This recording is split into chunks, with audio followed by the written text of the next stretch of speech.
यसरी बनाउनु पर्छ के अरे रिल्दुक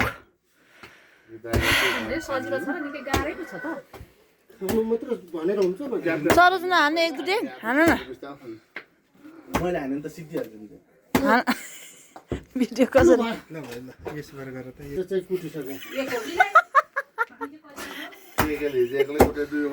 ए अब त कम्प्लिट हुन्छ ल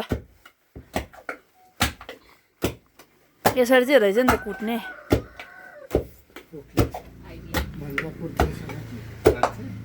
मैले समय राख्छु मोटै मान्छे राखेको कि पिना बनाइहाल्यो त आलु त किमा बनायो भन्छ भने भन्दै हो त्यो लामको लिस्ट निस्क्यो के बल्ल अब चाहिँ हुन्ला है भइसक्यो होला अब त बक्सेन हो पर्केपछि त हुन्छ भने होइन कहाँ हुनु त्यसरी मात्रै ल ल ल